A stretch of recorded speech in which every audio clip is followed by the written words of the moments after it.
Welcome to the hottest real estate topics on the planet, keeping you up to date with all the creative ways to buy and sell real estate without bank qualifying, so anyone can build real income starting today. Here is another great show with Dealmaker Bill and Pete the Rookie.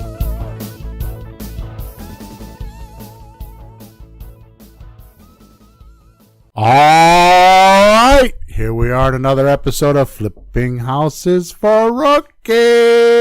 Another day, another rodeo. Not necessarily. Oh, not necessarily. Is it a tractor pull today? After yesterday at 5:58, the world has changed, Peter. I know. I went outside. All of a sudden, the bunny rabbits were out. The trees were in bloom. Spring has sprung here in Connecticut. Somebody mowed my lawn. Somebody mowed your lawn, raked. Unbelievable. Okay. Somebody picked up the sticks. What do you? Got one of those split personalities? I woke up from my nap. You woke up from your nap, you brat. Episode number 141. Woo. Here we go. You're going to like this one, Peter. Oh.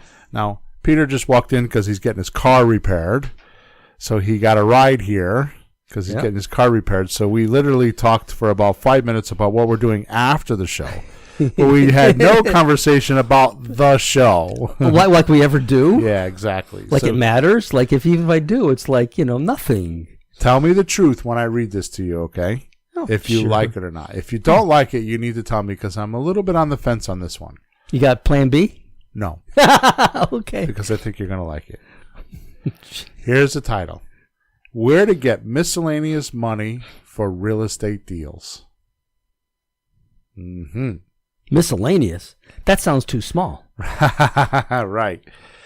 Here we go. Most get nervous or think it's trouble to get miscellaneous monies for things like title searches, attorneys, holding costs, or the in the meantime money when doing deals. As I have explained many, many times in the past, there are only two ways to lose money in real estate. Wait a minute, to lose money? To lose money in real estate. Usually you say how to make money, but I guess you can lose it the same way you make it, huh? Right. There's only two ways you can lose money in real estate. One, write big checks and buy houses. Mm-hmm. Two, guarantee the debt, especially personally.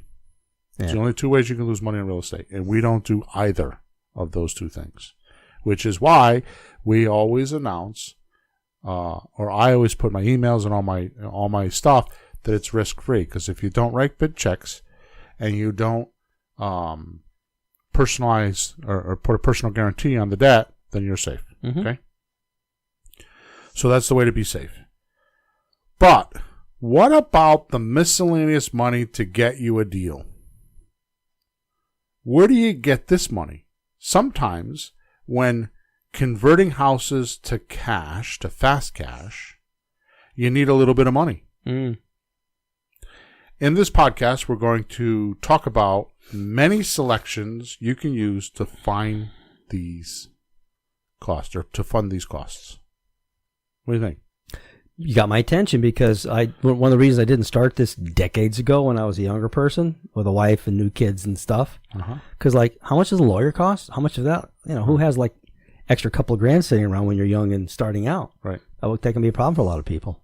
A lot of people get into real estate because they don't have any money. Exactly. It's not like, I'm rich. I think I'll get into real estate and make myself even more rich. No, it's like people that don't have money. We got these dollar signs in our eyes, like whoopee. Exactly.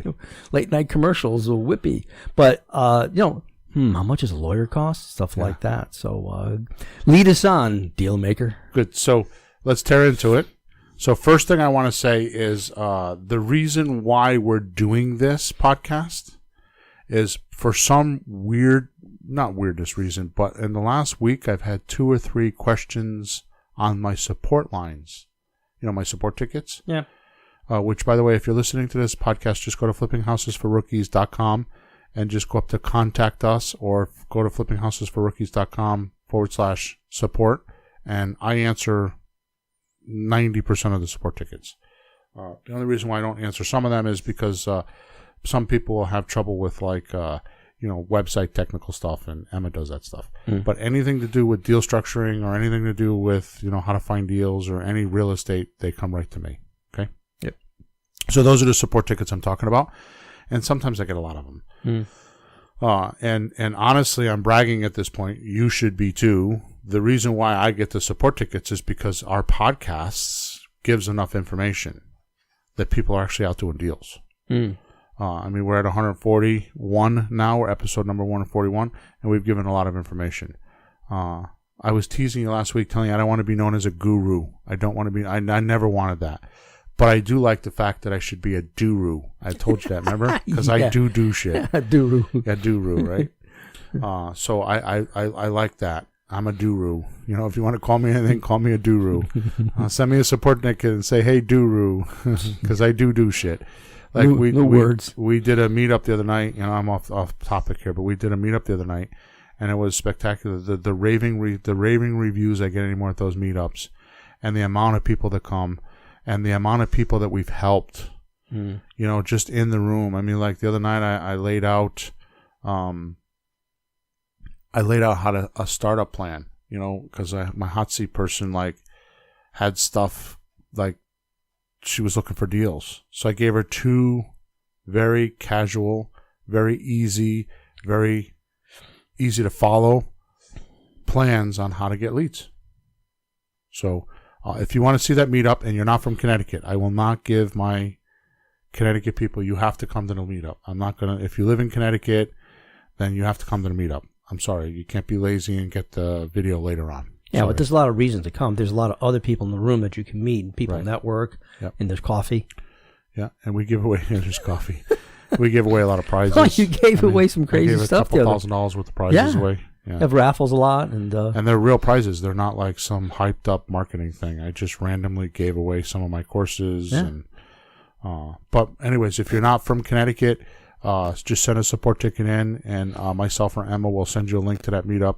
It was a little bit long, but it was a fantastic meetup. Okay, so the point of me babbling on here, which I'm sorry for doing that, is that I've had a few support tickets like Woody, and I thought, I don't remember who the person who wrote it. I should have wrote his name down, but he put, where do you get the meantime money? Oh, yeah. That's where I got it from. I didn't make that up. It was actually somebody who wrote it in a support ticket. Sure. And I thought, what a great question to cover on the podcast, because it's not a simple answer. Now, I sent him an email back, but as soon as we get done with this show today, and Emma has a link for it, I'm going to actually email him back and say, hey, dude, go listen to this podcast, because there's more to what I answered him in the support ticket. A couple of them. It was 2 or 3 people. Yeah, you've never really talked about this, and that's what really stymied me. So people listening, if you're in my shoes, I understand that can be. Right. So what I want to do is I want to jump right into it, because I'm gonna start trying to change my podcast, because I've been kind of reading this stuff, and I kind of like go into the theory first in the beginning of the podcast, and then at the end of the show we tend to like give all the jewels. Yeah. And I think I want to start paying off a little bit earlier. I think we'll just get into the content quicker. So you can do the what's first and the why's later? Yeah, if that's what we're going to do, yeah. But today we got, actually this topic, I was surprised when I started writing it, because I'm like, what am I going to write? Because I write out all the podcasts now. And so I have a map, and I was surprised. In fact, I got to the end and I'm like, I didn't even cover all of it. So we need to move along. Tune in next week. Yeah, no. Part B. So first thing I want to do is I want to address what our listeners can do so it's not a fight or such a nerve-wracking thing to doing deals. Like you're saying, it's a fight or a nerve-wracking thing when you don't know where to get the money. And then second, I'm going to go over I need to actually break it up into 2 answers or 2 categories. One is, how do you get miscellaneous money when you're buying ugly houses or paying cash? And the other is for terms deals, because there's actually 2 different ways to do it. So there's not one answer for both of them, which is why I feel like I had an injustice to my support tickets, because I didn't write that in there knowing that was, but it was just because I didn't want to spend 2 hours writing a book and an email to explain this. So that's why we're doing the podcast. Well, as usual, there's mostly the 2 buckets to things, isn't there? Right. So let's jump right into the ugly house one first. Mm-hmm. Okay. So when I look at the retail rehab, we call that, that's number 5 of my 7 offers. And if you have not heard about the 7 offers, then go to flippinghouses4rookies.com/free stuff. And there's actually videos there. And I explain how the 7 offers work, how you know which offer to make at what specific time and why. And then I show you how to make the offers. Okay, mathematically. All right. So, but before we get into where to get the miscellaneous money, we have to talk about the formula first. Okay. So the Mayo formula, which is MAO, Mayo. Mm-hmm. Okay. So it's spelled maximum allowable offer. It's an acronym. So it's MAO, maximum allowable offer. Mayo formula, which I learned from Ron LeGrand. I was down in Florida a couple of years ago, and I was trying to do some real estate down there. I was going some RIAs. They claim that he didn't make that up, but he's the one that taught it to me. Mm-hmm. So I want to give him credit for teaching that formula to me because that's where I learned it. And I think it's become an industry-specific thing. I mean, I hear a lot of people talk about ARV, which is after renovated value, Mm-hmm. and Mayo formula. And those are definitely Ron LeGrand's terms. And I want to make sure that he gets full credit for that. I have not invented a lot of things in this industry. A lot of times it's stuff I've learned from people before me because this is not something new. We've been doing real estate for thousands of years. Yeah, nobody invented it. It's a lot of people, a little bit of input here and there, passing along. It's like music. It just keeps adding and reverting, going around in circles, and new names come on things. Exactly. Some of the music comes out and people forget Julie Andrews. Yeah. Who did it a long time ago. Yeah, exactly. The only thing that I Poppins. want to have a claim to fame on is that I definitely am honest and real. And if you ask me a question, I'll tell you the straight answer. I'm not going to hype it up. I make my money in real estate, not in selling information, although I do make money for information, but it's mostly to pay my staff, and half the time I don't have enough money to do that. Mm-hmm. I end up paying them out of my own pocket. But more importantly, I think what I've added is the 7 deal structuring. What I've added to the industry is the ability to know which offer to make when. So it's not confusing. No, that's huge, though. 'Cause I was thinking that as you were talking. When people say, I want to buy houses, you have to break that down. Right. There's 2 kinds of houses, pretty and ugly. But then there's various types of people selling them. They're not all the same. They have different situations, different needs, problems. Yeah. So again, Ron LeGrand was the one who introduced me to pretty and ugly houses. But what I have done is I've mathematically figured out the loan to value ratio in which one to make an offer to, when to make an ugly offer, when to make a terms deal, when to make subject to, when to make a wholesale deal. So you know where to be when it's time. Yeah, but that's huge, though, because when you look at a deal, you have no idea what to do unless you have a guide. So imagine looking at some house possibilities, and you have ways to split it into 7 categories and pick the category. Right. That's huge. That the amount of confusion that takes off your head when you're new to this, especially, you don't know what you're doing. What do I do? What do I do? What do I do? Right. You follow that, and you're not spinning in your head. Right. That's huge. Sorry about that. My throat has got something in it. So anyways, so I bring that to the table. So let's keep going. So the Mayo formula is nothing more or nothing less than you take the after renovated value. And I say after renovated because if you have an ugly house and you try to do a comparable, which a realtor will do, they'll try to do a comparable. What does the word comparable mean? Well, you're taking 2 things and seeing how they relate to each other. Like, Right. well, how much is this worth? How much is that one worth? Right. So you have an idea what you're going to have in your hands to sell later on. Right. So technically a comparable is similarities. Mm-hmm. So you have a 3-bedroom, 1-bathroom house on a 1/4 acre of land, and it's a cape and blah, blah, blah. Built blah. in a certain time. Yeah. And you want to try to get that comparable within a certain radius, half mile, 1/4 mile, same street. Mm-hmm. What you're trying to do is you're trying to get some evaluation of the other houses that's sold in that neighborhood. Right. However, if you have an ugly house, it doesn't compare to other houses because most of the other houses are not ugly. Yeah, or when you finish fixing it, you're not selling the ugly one, you're selling the pretty one, so you Right. want to know what that's going to be worth. Right. So, yeah, you jumped ahead on me a little bit. I took it back. So you can't do a comparable on an ugly house because there's probably not other ugly houses. Now, to your point, if you do a comparable with another house that you are going to fix this house, so you're going to bring it from ugly to pretty. Mm-hmm. So how much is that price going to be once it's pretty? And that's the comparable we use, which, by the way, is not a true comparable. That's why we call it ARV, after renovated value, because all of a sudden you can go from being the ugliest house in the neighborhood to being the prettiest house in the neighborhood, because the other comparables may not have a brand new renovation with stainless steel refrigerators and appliances and,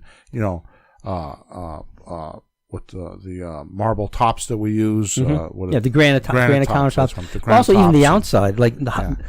Since I started doing this, I can see like the new style of exterior. Right. The window frames are bigger and more white and stuff. It's just different look. Right.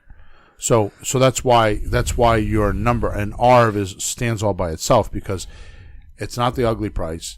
It's not the average house that's being sold in the neighborhood, because the average house that's being sold in the neighborhood is somebody that's living in it, and it might be a beautiful house, but not many people will do what we do when we rehab it. Right. So everything's brand new inside of it. It's got all the current faddish type things that people are seeing on A&E and all that kind of stuff. So it's a number by itself. So ARV is the number that you start with. So that's the number you're going to sell for. It's a good predict on if I buy this house and then if I fix it up, if I add value, and the value added, value added is the renovation, right? And the tenacity to be able to go through all the problems to get that renovation done, right? Which is a whole nother story. So you take that number and you multiply that by 70%. And then you minus the repairs. Okay? Right. So that's called the maximum allowable offer. Okay, so maximum being the key word there. So I have some math here that I did already, so I don't have to do it on the fly. So I normally do this with a $100,000 house, but I decided to make it real today. Yeah. So let's say, because our average medium around here is about $200,000. Right. So we'll use a $200,000 house. So $200,000 times 70% equals $140,000. That's the maximum. I'm sorry, that's the 70%. That's the first step of the maximum allowable offer. So then I did $25,000 in repairs because our average house is 1,300 square feet. That's about what I spend on a renovation. We could do a whole show on how to figure out renovation costs that would last about 5 minutes. Because we use a formula. All I do is multiply it by square foot. I don't want to go into that now, but it's about, my average is $25 a square foot average. Okay, but my average renovation is between 25 and 30 grand. So when I'm doing numbers like this, 25 grand is a real number. You could do a lot for 25 grand. Yeah. Last house is just under that, I think. Yeah, but it's close. All right, so you take 200,000 times 70% equals 140 minus 25 grand means that the maximum allowable offer is 115 grand. Okay, so this is very important because a lot of people don't have this formula. A lot of investors have not heard Ron LeGrand or have not heard of this. It's getting more and more popular because I hear more and more people talking about it, but maybe this is the first time you're hearing it. If it is, please use this formula. Now we're going to get into the nitty-gritty. This is the stuff I've never talked about before. I've always talked about the Mayo formula, but this is my add-on, my added value to Ron LeGrand's formula. Okay. In the meetups, I talk about how I always pull back $5 grand for wholesaling. So it's 115 grand. I then pull back $5 grand. So now my maximum allowable offer is 110. And then I negotiate from there. I might start at 90 grand, 85 grand, 92 grand, I don't know, whatever, it's what I call out my ass number. I just pull a number from my head. Depending on the person, I think they're going to be a tough negotiator, not a tough negotiator. I feel like, they're a professional like a bank. And, if I go too low, I won't get it. If I go too high, I'll overpay, So I just kind of do this weird type of like analysis in my head that I haven't quite figured out how to explain. Mm-hmm. Other than I just pull it out of my ass number, right? So you just start somewhere. But that was a little more info there than I've ever heard. Like you try to feel the guy out. Like if he's a real tough nut, don't go too low. Right. If he's a little more flexible in trouble, you can go a little lower. In the end, they're going to come up to the number that they'll accept anyways. But you don't want to. Is that the mechanic? No. Okay. Oh, maybe. I told them not to bother me for an hour or two. Okay. I'll talk to them later. Peter's phone is ringing. So the first one was just mom. She's telling me that she's up. Oh. She's going to have breakfast. Peter? Everything's under control. The dog is fine. Bill. I'm in the living room with the dog. Bill, this is the comedy relief. I'm upstairs the other day making real estate calls on the rental, and I hear my dog's name is Karma. My mother's going, Karma, Karma, and she's screaming, Karma. So what the hell, is the dog dying? I run downstairs. What's the matter? She wasn't moving. I thought she was dead. Oh, jeez. So she's screaming at the dog to make sure she's alive. So the dog is bored as hell. So if the dog was dead, she's yelling so you can hear her up in doggy heaven? No, if it was alive, it would move. Okay, all right. Anyways, I told her to kick it next time. All right, so we got 115,000 as the Mayo formula, and I pulled back $5,000. So now my new maximum allowable offer is what? 110. Good. And then I negotiate below that. Mm-hmm. Okay, just because. Well, you can't start at 110. They'll pull you up. Right. You can't. Right. Does that make sense? Is sure. that clear? Okay, Sure. good. Now, what if you didn't wholesale it, which I never do, Mm-hmm. right? That extra $5,000 is what I use for my miscellaneous money. And When you get your renovation money, there's a little extra in there, right? Well, you're gonna need to have closing costs, which lately I was bitching to you the last couple of closings that I said to you, and I don't know if you remember this. I don't think you do, but that I always use $5,000, and I was bitching to you because my closings, a couple of them, it gobbled up the whole $5,000. Because usually it's 1,000, 15, 2,000, something like that, and then I had the other $3,000 for this miscellaneous stuff we're talking about. Mm-hmm. Right, and it depends on the deal. I mean, if it's a bigger deal, if it's a $300,000 house, I just do $7,000 or I just kind of play with the numbers in my head, right? But more importantly, you're gonna need things like your attorney's fees when you close, right? Some of your closing costs, because there will be some closing costs. Mm-hmm. You know, you're gonna need to do a title search. It's $200, $250, right? How about just extra crap? That's what it is. It's just crap. It just sneaks in somehow, some way. Mm-hmm. For example, when you buy ugly houses, you need a check for $1,000 to write the purchase sales contract, especially if you're buying the MLS. So you got to get that $1,000 back. Yeah, just to go through the MLS and the system Yeah. and the bank. Yeah. They want a $1,000 deposit sitting there to know you're serious. Yeah. Now I've played games with those because what I'll do is I'll write the purchase and sales contract, and I'll write the check and make a photocopy of it, because it's really, if I fax it to my attorney, that's what it is a photocopy, Mm-hmm. and I'll send it to my attorney, and then he sends the offer from him. Mm-hmm. The attorney. Yeah. Or I put in my purchase and sales contract that I've given my earnest money deposit to my attorney, Mm-hmm. and then I never give it to him. Mm-hmm. Okay. Or I give him a check that he doesn't negotiate because all he has is a copy of it. Mm-hmm. Well, nothing goes through until the property actually gets purchased. No. No? No. So what's happening lately, which I've not seen it happen before, it's more and more, but it used to be when you bought a house with a realtor, you would give the realtor your check and your purchase and sales contract. Yeah. And they would hold the check until the deal got serious. Mm-hmm. In other words, about 50 to 60% of my real estate deals that I either buy or sell blow up at the inspection point. Okay? So, like, my realtor doesn't do anything with her stuff, and I'm not saying this is normal, but it's what we do. She doesn't do anything with the purchase sales contract or deposit checks or anything until the inspection process has been done. Like, I had the house in Plainville I'm selling. We went through the inspection process. I just signed documents agreeing to this is what I'm going to repair. So now she'll go to the other realtor, get their deposit. She'll want evidence that they put the money in the bank, so the check is good.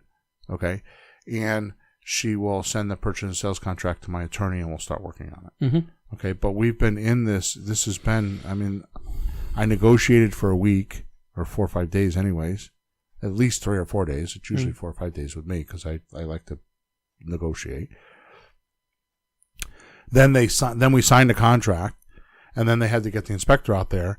And then once the inspector out there, so it's 2 weeks. He has to write his report, which is, a 500-page report, about that there's a termite or, he thought that there was a beetle on the bush in the back room, you know what I mean, or whatever.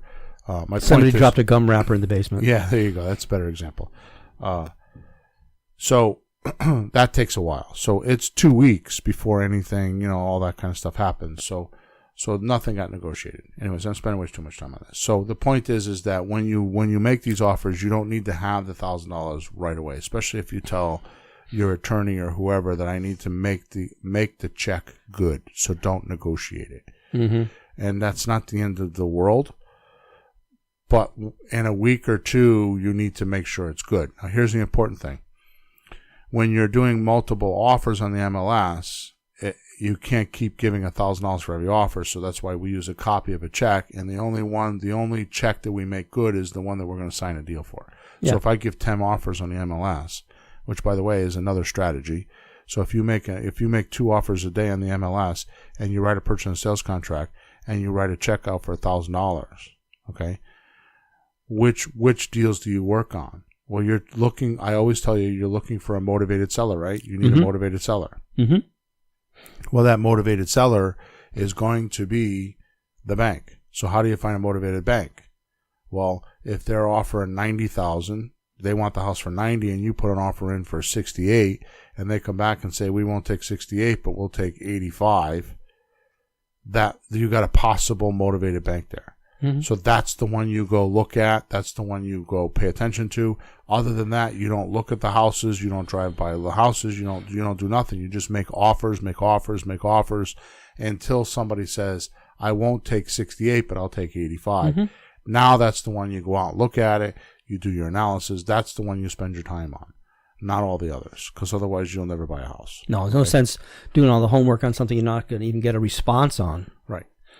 So way off topic there. The point that we're trying to make here is that you're going to need things like your $1,000 for your check. So now I want to show you something that I've never talked about before. Okay. So and this is something I do, and I maybe I just don't realize that I do it, but you do now. Yeah. So if you use private money, and this is a big reason, we should have talked about this a long time ago, and I never realized how significant this was. But if you use private money, you can push the envelope a little bit. So in other words, you make an offer, you got an ugly house, and now you got to fund it. So how you fund it makes a huge difference on how much miscellaneous cash you'll have. Mm-hmm. In fact, I don't talk about it because I feel like it's a bit of a gray area and a little bit confusing. I don't have formulas for it, so that's why I don't talk about it. But when I buy my ugly houses, I usually get a profit when I buy it, and then I get a profit when I sell it.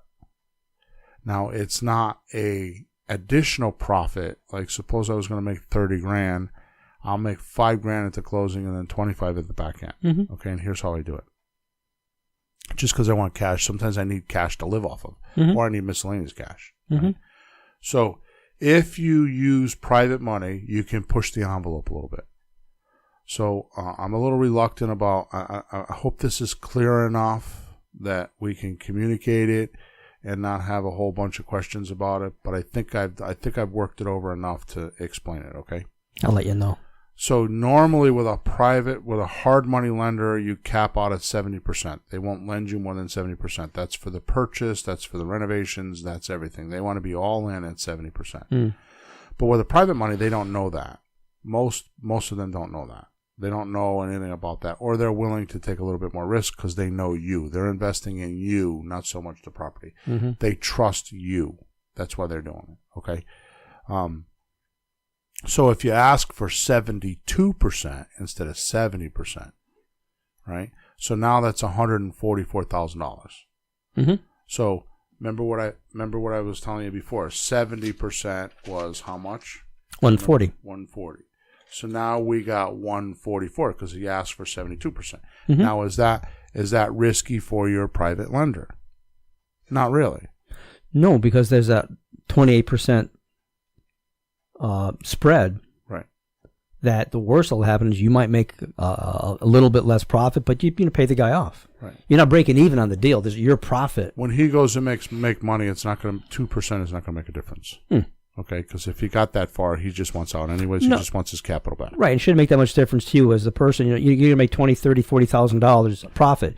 If you make $2,000 less because you borrowed a few more, you're still doing fine. Right. So it's not like you're breaking even. Oops, I have to pay But $2,000. look what just happened now. So I took it to 72% with the private lender, and I got 144 instead of 140. So I got an extra $4,000. And by the way, my Mayo formula had an extra $5,000. So now I've got $9,000. Oh, right. Because I went from 115 to 110. Mm-hmm. Right? So I got $5,000. Yeah. And then I just added another $4,000 to it. So now I've got That's $9,000 in miscellaneous money. Mm-hmm. Right? You with me? Is that all up front or some? It's all up front. Okay. Because you got 72% of loan to value ratio. Right. And the private lender gave you that money. Okay. Okay? Which, by the way, the private lender is not, in every case that I've had with a private lender, they're going to give you the repair money. They're going to give you everything right up front. It's one lump sum. Right.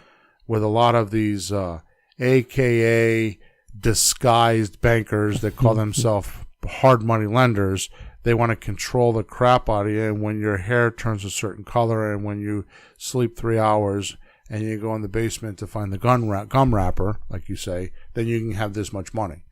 You know, because they control the repairs. There's a lot of barriers and they dole the money out bit by bit. Yeah. In the beginning, you're going to have to deal with that. Until you can get some deals under your belt, you're going to have to deal with the Gestapo. There's just no way around it. At least, unless you know somebody that's just got money and they're just willing to invest in you. But that's not the majority. Okay? In the beginning, you're just going to have to do 2, 3, 4, 5 money deals with hard money lenders and just put up with the crap. Okay. Nowadays they ask for credit, they ask for deposits. It's like buying an FHA mortgage. You're better off to go do a 401k or a 201k. What is it? The 203? 203. Yeah, I forgot. Like get the money from the government? Yeah. FHA with a 203k back in. Yeah, you borrow the money from the government. They give you the repair monies too. You renovate your house. You're better off to do that than do hard money. At least you know who you're dealing which mafia you're dealing with. Yeah, exactly. All right, so number 2, watch this. Watch this now. Yes. So with the private lender, you don't, like I said, they don't know the 70% rule. So you could ask for 75%. And when I ask my hard money lender for money, my private money lender for money, you just say how much, right? I just say I need this much money, and they say yes or no. Sometimes they'll drive by the house. And lately, they don't even do that. They're like, okay, no problem. Well, how many times you have to borrow money, pay people back with interest, right? Again and again, and they, honey, we made money. Right. How many times you have to do that before they don't care? It's just hoping that you'll call. Right. So, who's doing who a favor here? So if you did 75%, now that's $150,000. Yeah. Okay, which gives you $10,000 because remember the original number was 140.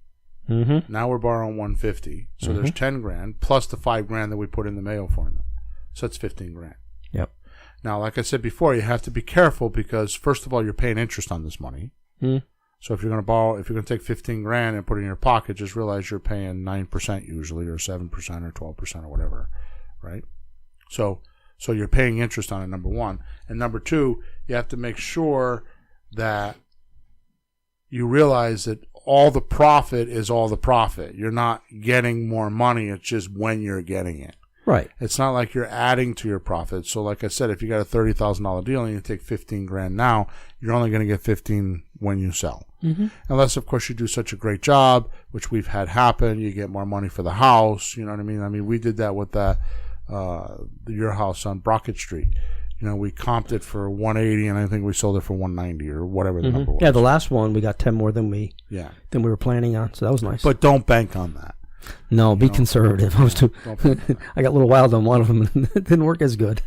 Now, if you're not using private money lenders, okay, if you're not using private money lenders, right, and you're using hard money lenders, what I'm talking about won't work. Now what happens is now you need to be better your negotiating skills and put that money in the 70% because you have to be better at buying. Okay. Now, if you're using banks, that's not likely going to happen because if you go too low, you won't get the deal. Oh, buying from the bank. Yeah, sure. Yeah, right. So it's a fine line on how you do this. Okay. I will tell you that 90% of the people that are listening to this podcast, or a vast majority of people that listen to this podcast, are not getting deals because they overestimate the repairs and they're overestimating their miscellaneous costs. And their offers too low. Too low? Oh, so they don't get the property. Yeah, they're a little too worried. Yeah, they're too worried, so they just keep adding all these fear factor into the numbers. Okay, and they're making their offer too low. So I remember listening in the early days of when you were coaching that one particular student was really worrying about some extra expenses. Oh, I'm going to have to spend an extra $5,000 here. I'm thinking to myself, she has the thing lined up to make $100,000 profit. Right. She's sweating over another $5,000 or $7,000. And no one wants to lose 5 or 7, but I wouldn't sweat about making $90,000 instead of $100,000. Right. And no reason to just throw it away. But even in a reasonable deal, you've got $15,000, $20,000, $25,000. If you screw it up a little bit and you make 10 or 5 the first time to learn, you just learned a valuable lesson without paying somebody. I've had a lot of coaching clients where I've stood in front of their house or I've had that conversation with them and they're like, how much money are you going to make? And they'll tell me, blah, blah, blah, blah, blah. And I'm like, okay, so I got that. That's how much cash you're going to make. But how much you're going to make for your education? Are you factoring that in? Is it worth $10,000, $5,000, $3,000, $15,000? What number? Right? And I've had guys actually do deals that they're that it's close and they're going to make $5,000 or $10,000 and they'll do them just for the education. You can't beat that. I mean, the few houses I've done, I shudder to think what else I have to be learning, but I've learned a lot and be aware of this, be aware of that, and whatever the lessons are. Okay, so what I'm trying to tell you is that the amount of work that you're going to go through with a hard money lender is a lot because he's going to make you prove everything and he's going to want to make sure that his money is safe because in all reality, he thinks his money is more valuable than yours. There you go. I mean, it's just that simple. Well, he probably likes himself more than he likes you. Whatever. I just think that he thinks his money. I mean, a bank thinks that. A bank is, they're so arrogant, like they're the only ones that have money. And they're the only game in town. So you have to do all these things. Otherwise, screw you. We won't give you the money. Right? The guy with the guy with the gold makes the rules. Right? Okay. So what I'm telling you is that's a lot of work. You don't have to believe me. Go do a deal. You'll figure it out. So my point, before I move on to the terms deals, my point is this. Why not spend that energy and that time and that effort to go find someone that has an IRA or a private lender that will want to play with you? I got to tell you, IRA is the best money for flipping houses. Right? Because you got somebody that's 40 years old and they got, $30,000 or, I'm saying 30,000, 300,000 was I meant to say, in an IRA that they can't use till they're 59 years old. Yep. Or they're 50 years old and I know multiple people, I can name them off with my fingers, that have minimum $500,000 in an IRA. Minimum $500,000. I just talked to a few people the other day that are very close to me to find out how much they had an IRA, and I was floored. Okay? Well, some people start early, start packing it away. They did. Yeah. She started when she was 19, and she's 54. Oh, geez. Well, they have some companies that match your donations or certain percentages. My sons have those deals. She worked for a big company. Yeah, and they match stuff and all that. Next thing you know. And he did too. and they have a lot of money. And because of that, they just bought some real estate and did some things because I helped them utilize that money, which you can do. Mm-hmm. Now, I'm not saying spend it. See, IRA money, you can lend it. Yeah. Right? And make interest. Yeah. Okay? So that's what I'm talking about. Mm-hmm. Okay?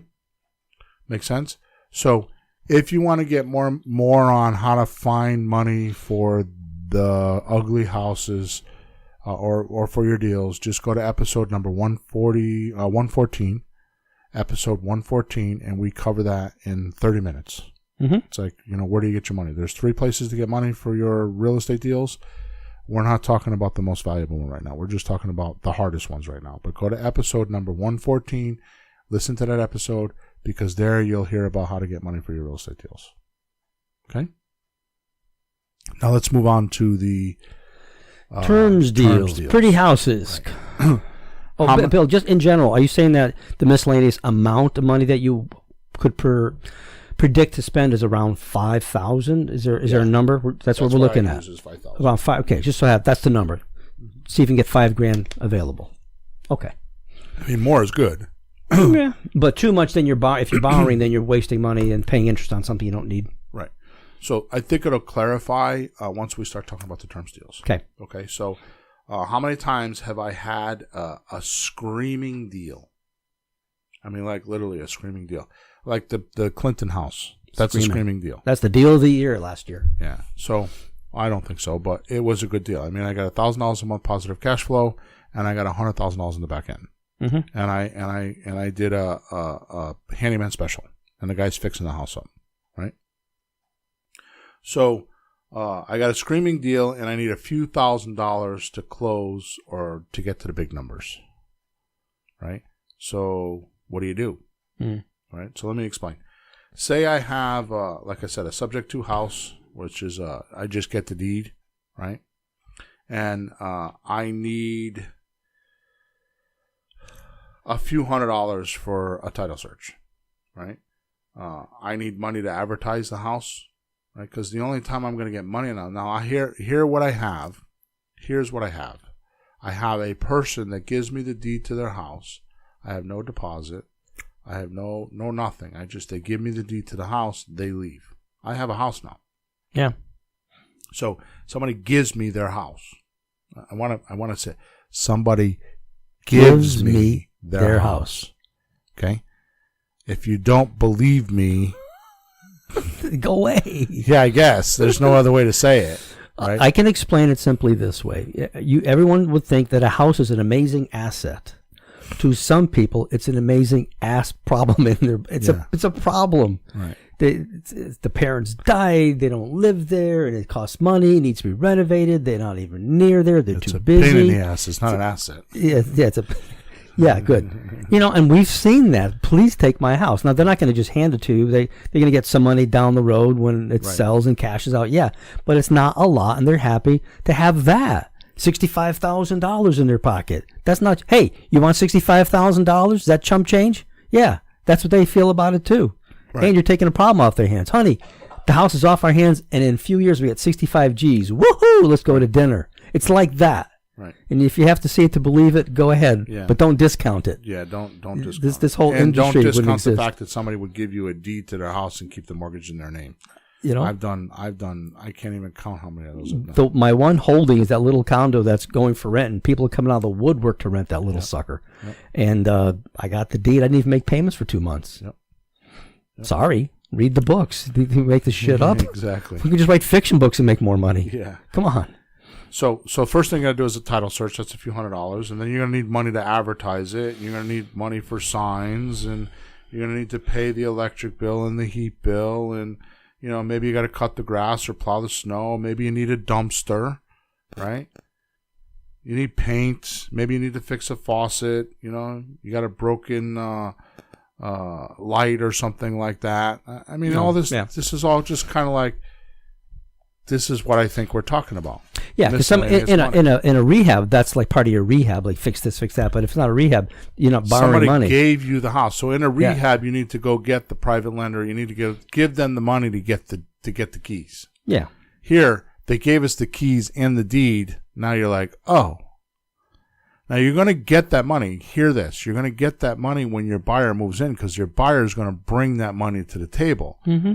But that might be 30 days down the road. So how do you pay for all this stuff to get to the buyer giving you the money? This is the meantime money? This is the meantime money. Meantime money. Yeah, in the meantime, what do you do? Yeah. Right? So, so there's many places to do this. There's so many ways to do this. And this is the value of the show, I'm going to tell you right now, because I've never done this before. I've never talked about this before. No, these are small expenses, but it adds up to a few thousand. Of course, you need to cover it. But I should cover this in the meetup, but here's what I would do. Mm-hmm. There's so many ways. This is what I do in my coaching group. This is like being in a coaching session right now. Okay. So let's do the hard one first. Let's do the hard one first, because if I don't do the hard one first, then when I get to the easier ones, you're not going to believe me. Okay, so this is where most people would go with their minds. It's kind of like when people get into flipping houses, the first thing they think is they need money. This is the same type of concept. And sometimes I have a hard time convincing them you don't need money. Right? People will give you deeds to their house and you'll take them over and you'll make payments and blah, blah, blah. Right? So here we go. Ready? Yeah. So you're going to go to Google. Everybody has Google. Google. Okay? And you're going to type in one of two things. Both works. The second is better. So the first thing you're going to type in is person-to-person funding. The second is peer-to-peer funding. So peer-to-peer funding will give you more options, but both work. So okay. Person-to-person or peer-to-peer. Okay? And you're going to find companies like Lendio, Lendio.com. You're going to find LendingTree.com. You're going to find LendingClub.com. PersonalLoans.com. I mean, there's a whole bunch of them. I just rattled off a couple that I know work. Every one of these places are unsecured loans where people are lending people money. It's not a bank. It's not an institution. Okay? They're private loans. You can get up to 35 or 40 grand. What's interest rates like? They're usually, I don't know. Why would you ask that question? Because. Why? Curious. Why? Because I have no other option. Because that's what most other people would ask. Yeah. So let me go off on a bill rant right now. Mm-hmm. F the interest rate. So what if they're charging 12%? Well, it's either that or don't buy the house, so you just do it. I understand that. Or part. Negotiate the 12%. So if it's going to cost you 12%, now the money we're talking about here is what, for 2 months? Yeah. At the most, you're going to borrow this money. All you need is money to go from the acquisition of the house to getting your buyer in there. Let's say it's 3 months. Mm-hmm. Okay? So if you borrowed money at 12%, that would be 1% per month. APR, annual percentage rating. And you borrowed the money for 3 months. How much did you just pay for interest? 3%. I hate when people say that to me. You know what that shows? That shows absolute ignorance of money. That's all that shows. And that's a person that can't do real estate because they got more barriers in their head, in their own head, than they're willing to admit. Right. I just asked for the educational reason because people ask me because I'm an educator with you. Right. So thank you for that. Rant over. Okay, so if you go to one of these places, there's a lot of them, and like I said, most of them give you 35 or 40 grand. Do you take 35 or 40 grand? Okay, because here's what you need to know. The thing that you need to do is you need to get this money, the 5 grand or 3 grand or 2 grand or 10 grand, whatever it is, and you need to think with the end game. Please make sure you listen to me, rewind this video or rewind this audio file. Just write this down, whatever you got to do, because this is a key point. Okay? You're going to get the money to pay this loan back from your deposit from your buyer. So if you only think you can get 5 grand for a deposit from your buyer, don't go borrow 7 grand. That's stupid. Borrow 2 grand. Okay? By the way, remember the rule. You only put money into a deal if you have a deed. Right. Now, I know a lot of other gurus. I know Ron LeGrand will talk about this. What Ron says is no money in the deal is up to $5,000. Mm-hmm. That's his definition of no money in the deal. Okay? Like if you had a lease option, you don't have the deed, but if you want to spruce up a place a little bit. Right. So I'm telling you, and I have been telling you for 141 podcasts, that no money is no money. Because to some people, $5,000 is a lot of money. Mm. Maybe to Ron LeGrand it isn't. Maybe to me it's not a five. To me I would think nothing of putting $5,000 into a property. I could pull that out of a credit line.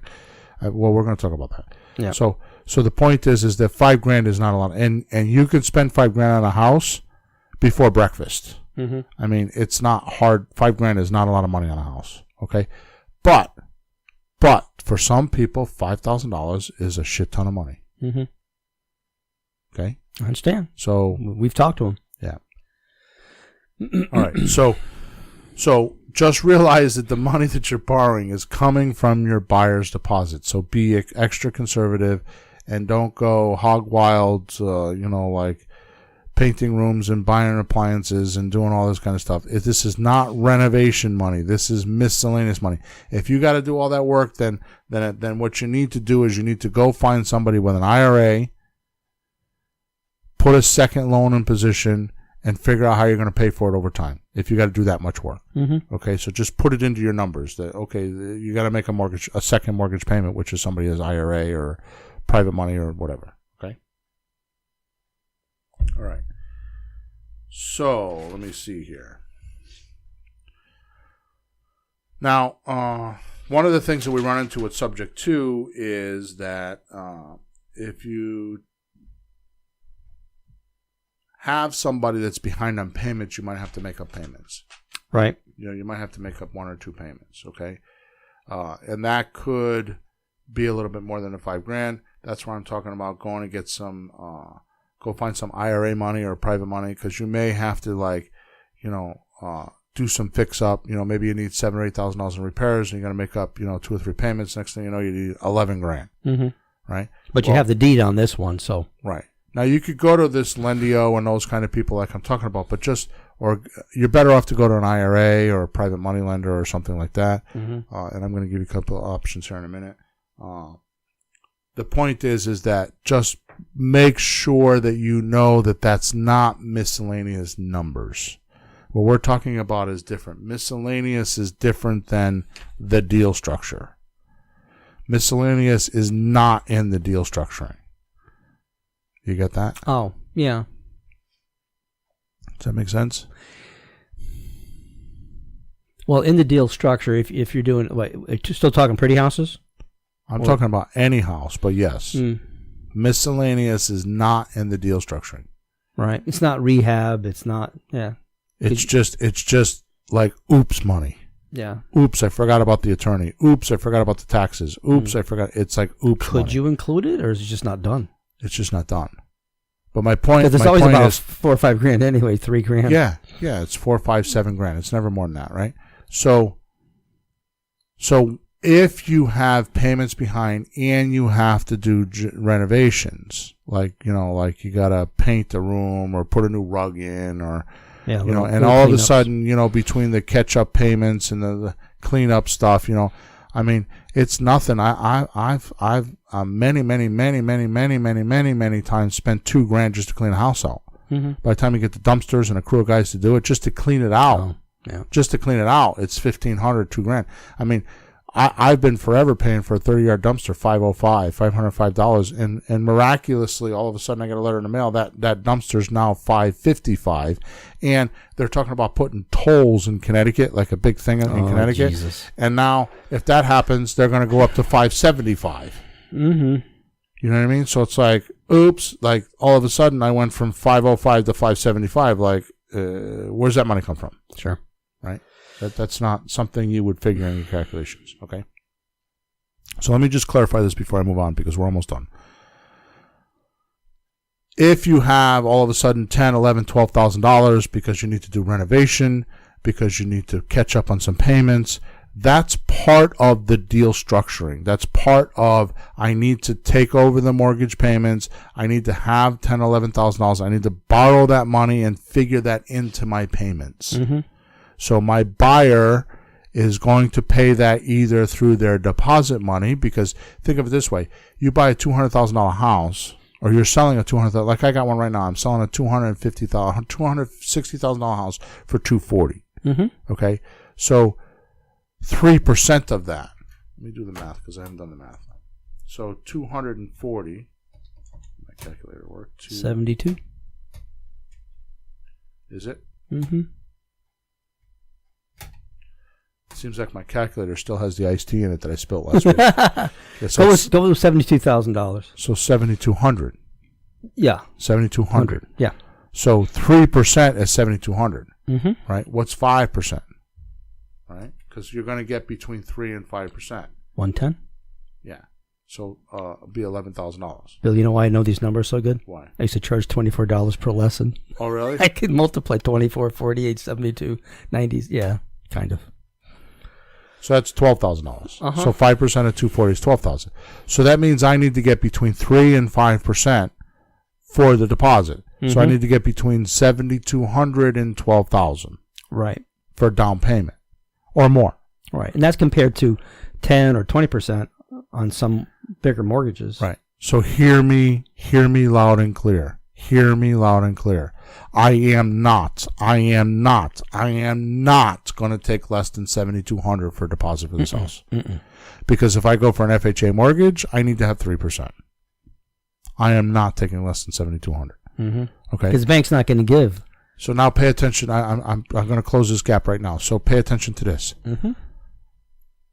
You put out $11,000 for repairs and all that kind of stuff. If you don't have this in your deal structuring and figure it out, where's your deposit going to go? He's going to pay all those miscellaneous. And you're going to have no money for yourself, and you're going to have no reserves in case they don't pay the mortgage or in case something happens down the road. Mm-hmm. So that's why I say you have to put this into your deal structuring. And what we're talking about today is not that number. Right. This is miscellaneous. Just like if you get the whole house done and you took $5,000 for miscellaneous and you didn't use it, then you got $5,000 of your profit up front. Mm-hmm. Okay, so it's important to know that. It's kind of the cost of doing business in a sense, like office expenses. Sometimes In for a some sense. people that have absolutely no money, yes. Mm.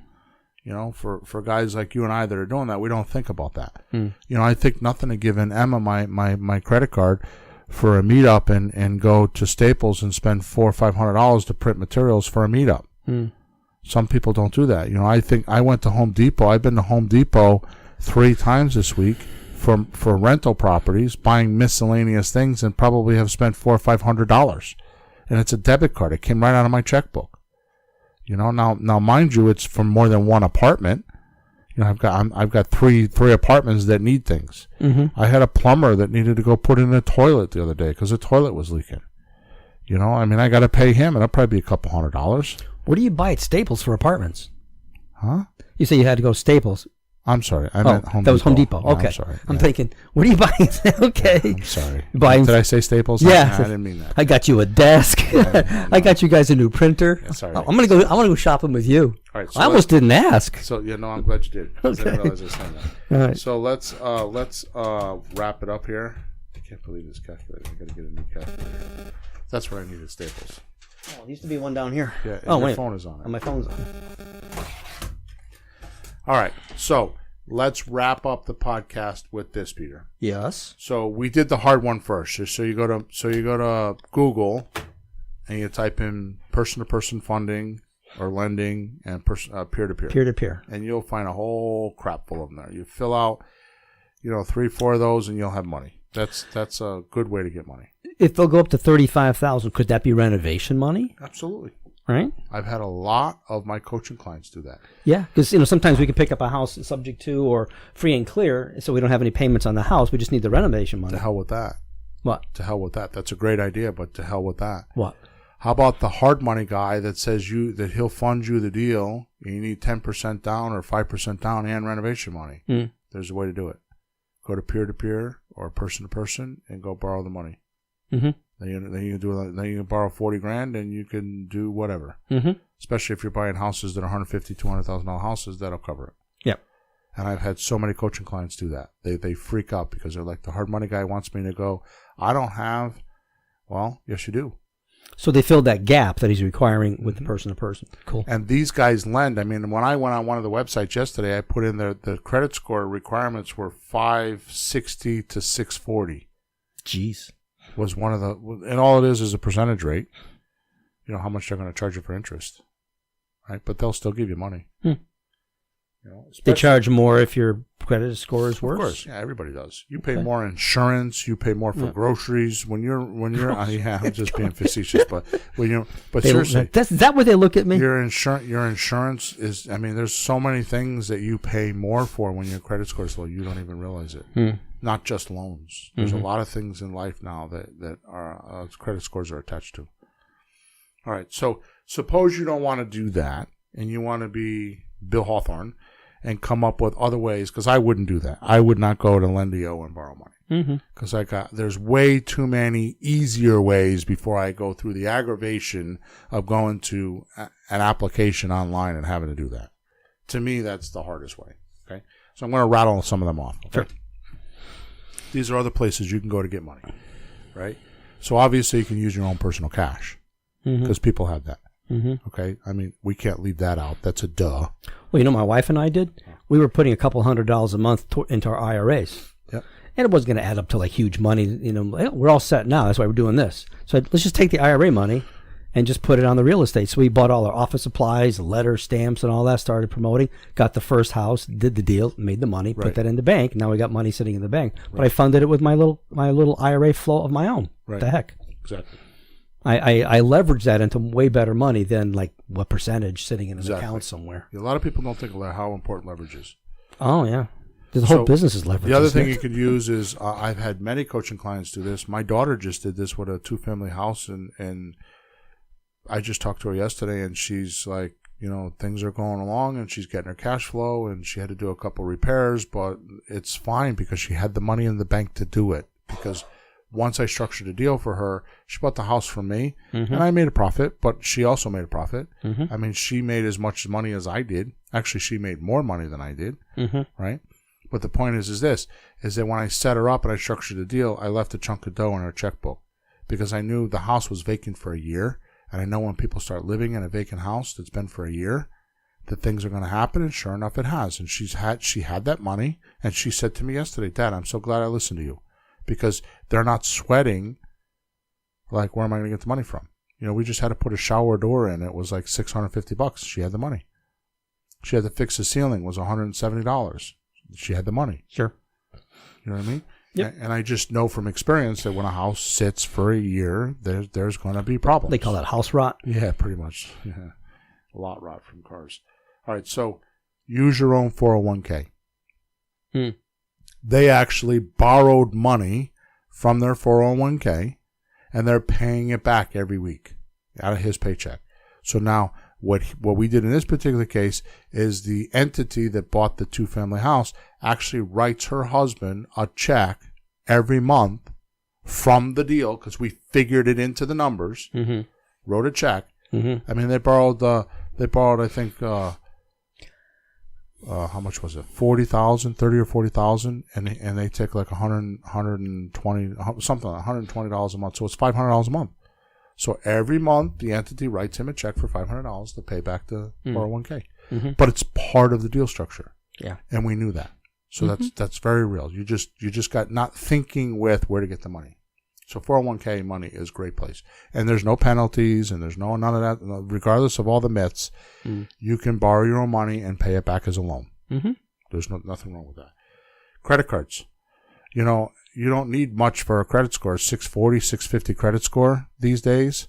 And you can get like Chase offer. I mean, I know many people that got $60,000, $80,000 interest free for 18 months. Bill, all my cards are zero right now. 0%. Yeah. It's crazy. I have to keep an eye on them, but all zeros. You could juggle those, right? Yeah. So those are not hard to get. Okay. Credit lines on your house or on other houses you own. I had a coaching client I was talking to the other day, and he was telling me about this property that he bought, and he thought he was going to flip it, and now they're keeping the property, and he's actually renting it, and, you know, it didn't go the way he thought and he actually said to me yesterday or day before yesterday when I talked to him, I never knew this was going to turn out this way. It turned out so much better than just flipping it. He was bitching to me about how he had a bunch of money, like a bunch of money, 70, 80, 90 grand, something like that, in the house he had used from his own money. And he was complaining about how the lender wouldn't give it back to him. Because when he did the loan, they weren't allowing some certain monies to be part of the income and blah, blah, blah. So he was all stressed about it. And I'm like, what are you stressed about? Do the closing. He's like, yeah, but what? Do the closing. And then next month, come back because now that you got that 80, 70, 80, 90, whatever the number was, in equity, just go get an equity loan. Yeah. He's like, I've never thought of that. That's so funny. And and this guy's a savvy investor, but this is just because people don't think of this stuff. See, here's my thought about money. It's a basic core belief, and I really believe this. Okay? The banking industry has a hidden agenda. And I know this for a fact because I know bankers. Their hidden agenda is to get every last dollar of every piece of real estate in equity loaned out because that's how they make money. So the banking industry inside the tunnels, the back rooms of the banking industry, the underlying thought is there's a lot of equity out there. We got to give loans on it so we can collect interest. Jeez. Because what better place for them to lend money than on real estate? What do you see on TV? Every other commercial. Yeah. Right. So they're not trying to be helpful? No. So with that thought, if you just play their game a little bit, you could there's plenty of money, especially if you have real estate, right? Especially if somebody gives you a property and they deed it to you and the mortgage stays in your name and there's enough equity, you can go, once the deed's in your name, you go get a credit line on that house. I can tell you, buying subject to properties is worth buying those properties just to build up that equity to get money to go buy flips. Yeah. Right? All right, good. So that's credit lines. A silent partner. There's a lot of people. There's a lot, millions and millions and millions of people that have 5, 10, 20 grand in a checkbook or a stash somewhere that they don't know what to do with. And if you come along and say, I'll make you a partner in my deal, and they'll give you 5 grand to be a partner, why wouldn't they? A silent partner. Because it's secured by real estate. Right? Sure. So what's the matter with that? A family member, how many family members will help you to get your first deal? Right? How about this one? This one's off the wall, Peter, but I've done it. You did this one? I've done this. How I got started in the real estate business. Right? Okay. Pawn shops. What? Yep, pawn shops. Like what? Take something you own. Oh, pawn your stuff? Yeah. Like suppose you got a boat. Right? You go to the pawn shop and tell them you need 30 days. Because that's all you need for miscellaneous money. You need 45 days. Go pawn your boat. Get 3 grand. Oh, then go back and get go back and get it. Especially if it's in the winter. Go get it back. A motorcycle. They're not getting my Rickenbacker guitar bill. Jewelry. How much jewelry does your wife have? Just go pawn it. You're not selling it. You're pawning it. And you'll pay whatever, blah, blah, blah, but go pawn something. I mean, it sounds kind of like low-life-ish, but honest to God, if you got a boat, you got a car, you got, something of, I'm not talking about taking your TV down there for $200. Okay? What I'm talking about is something of significant value. And then ask for 45 days. And all you're going to do is get enough cash now so that you can go handle your subject to deal and get somebody in there. And once the deposit money comes back, you go get your shit out of the pawn shop. I mean, if you're that bad off, you could do something like that. Right? I didn't put this in here, but I know this can be done. If you have a car that's free and clear, go refinance it. Wells Fargo will do that. Refinance a car? Yeah. They'll go. It's like a car equity loan? Yeah. I use Connex. Yeah. Connex is a credit union. I have that bank too. If you have a car and you go to Connex and it's worth any value, they'll lend you money on the car. I never heard of that. Yeah. That is so funny. So you pay your car off, then you take another loan on it. Yeah. That is hysterical. To get cash. That is hysterical. Right? I mean, the car's got to have some value to it. It's not going to be a 1978 Toyota Corolla. No, and they won't give you 100%, but they give you 50, 60, 70. They'll give you something, some ratio. That's funny. I've been down the local office right down here in Meriden. It's my place. There you go. Sure. So, I need to know where that is because I need to go talk to them. Yeah, I just drove by it. So, get a family member to put the money in out of a savings account. Mm-hmm. Right? I know you know family members that have savings account, and then, so I'm not saying this right. Let me start over. So you get a family member, like your mom will lend you money. Yeah. You have her go to, I hate Wells Fargo, but you go to Wells Fargo, and she puts 10 grand in a savings account. Right? Sure. And then you get a loan off of that 10 grand because that's the collateral. Why wouldn't you just take the 10 grand from mom? Because mom is nervous what you're going to do with the 10 grand. So if she keeps the money in the bank, she feels like her money's safe. You're not going to spend it. Now you have to make that payment. And worst case scenario is if you don't make that payment, she can make the payment and keep her 10 grand. What's that called? A loan? A personal loan? Huh? I don't know. It's a personal loan. Oh. But you can self-collateralize the loan. So if mom puts 10 grand in the bank, you can get a loan off that 10 grand. The bank sets it up. Mm-hmm. Oh, okay, I never heard of that. Thought I'd have some fancy name. So that's a great way to get credit cards. Credit cards are that way. If you have bad credit, yeah, you have to put something in so you have like it's something. The same exact thing. They'll do loans the same way. Personal loans. Where'd you get all this crap? I've done it. I've done it. How do you even find something that crazy? I just rattle around until I get things done. Okay. All right. So how about this one? Someone has a 401k or a 401k or an IRA, which we talk about all the time. Ask them if you can do a loan. Now, they can't do a loan to themselves. The 401k can. The IRA can't. You can't, like, if you have your own IRA, you can't loan yourself money because they think there's some skullduggery going on there. So yeah, you can't even do it like family members. It has to be a bit removed. So, start an entity, an LLC, and lend the LLC money. And you can do that. Okay? And then the last one is this.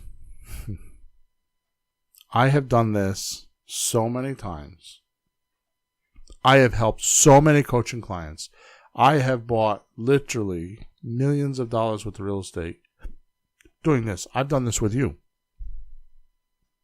You have a friend or a relative or somebody you know that has a free and clear house or has equity in their house. They go get a line of credit.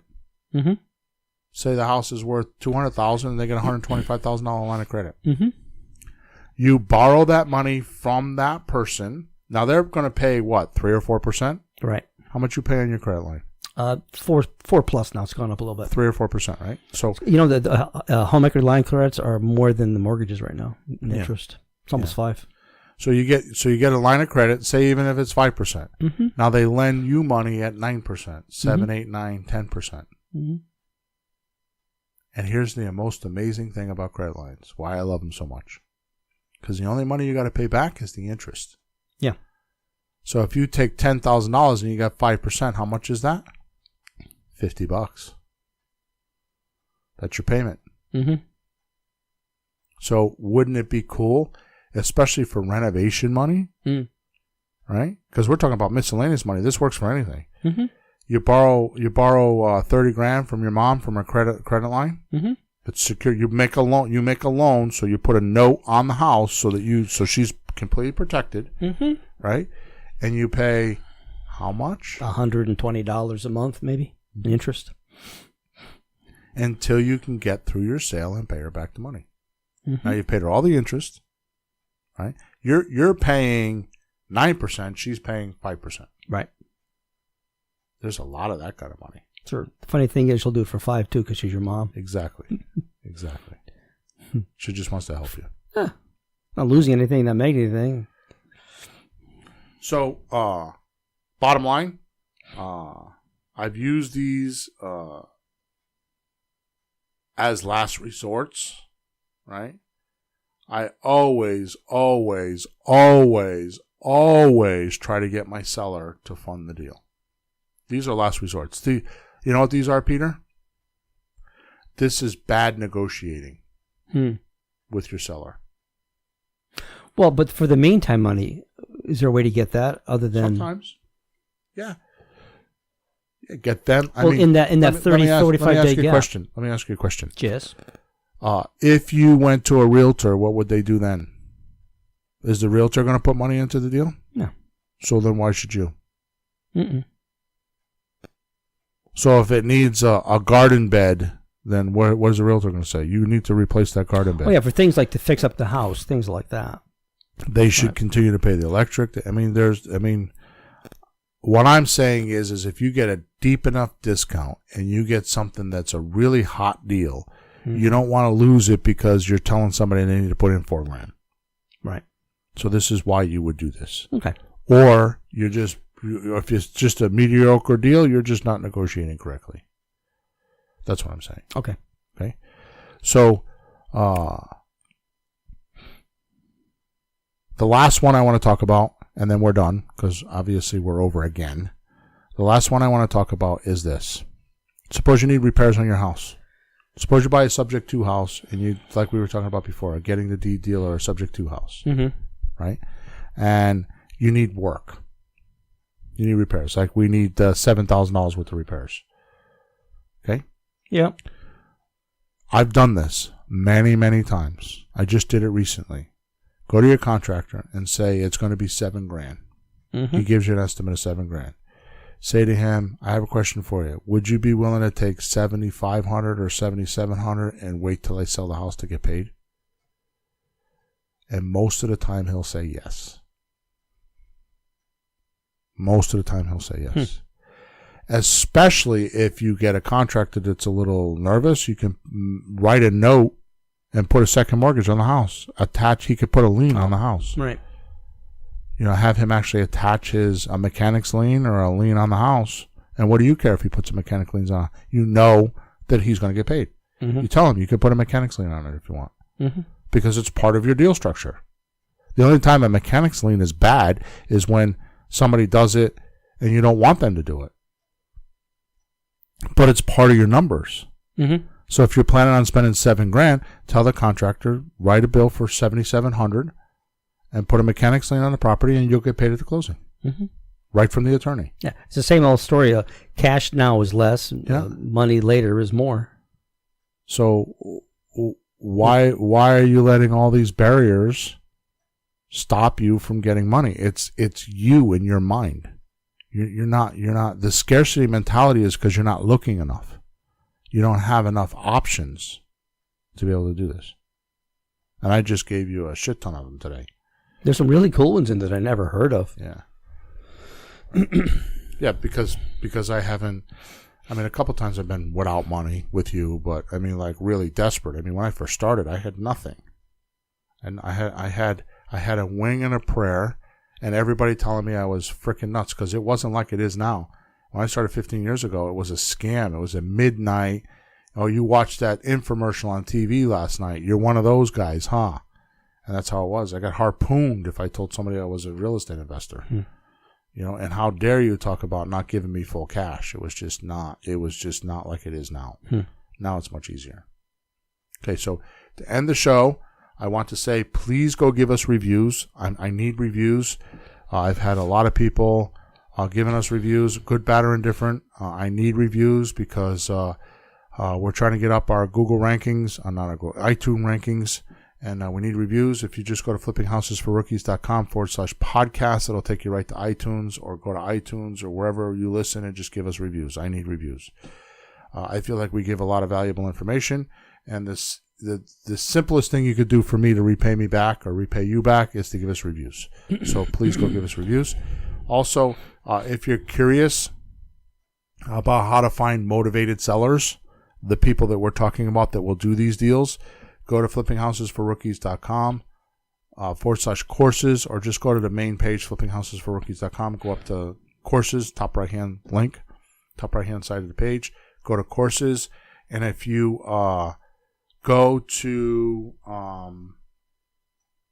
the course that's called Attracting Motivated Sellers, that's a course that we charge $97 for.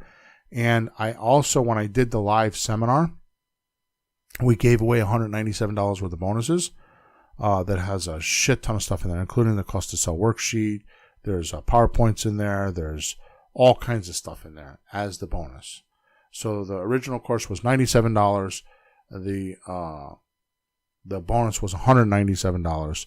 If you go to that course and click on it, I'll give you 62% off of the $97. So you can buy the whole package for $37. And you can, all you have to do is go to the Attracting Motivated Sellers course, click on the page where to pay for it, and in there it's going to ask you for a coupon code. Just put in there podcast discount. If you type in podcast discount, it'll reduce it down to $37. Once you do that, then you have to send us a support ticket telling us that you did it so that we can send you the $197 offer for free. Okay, because otherwise I don't pay attention enough to know you did that. So if you listen to this podcast, you want to find Attracting Motivated Sellers, you go to flippinghousesforrookies.com/courses, click on Attracting Motivated Sellers. When you get to the payment portal, you put in the coupon code podcast discount. You'll get it for $37, which is a freaking rob job. It's really a rob job because there's a lot of stuff in there. And then once you do that, send us a support ticket that you did it, and we'll send you the $197 bonus for free. Okay? Mm-hmm. With that said, thank you for listening. Please fill out my reviews. I need reviews. I need your help. I'm calling all listeners. Calling all listeners. I Calling need all reviews. listeners. Yes. Calling all listeners. Exactly. Until next week, we're over and out. Thanks for tuning in to the hottest real estate topics on the planet with Bill and Pete. If you want to continue learning how to buy and sell real estate without money or credit, head over to flippinghouses.club for some cutting-edge real estate wealth tools. Or contact us at info@flippinghouses.club.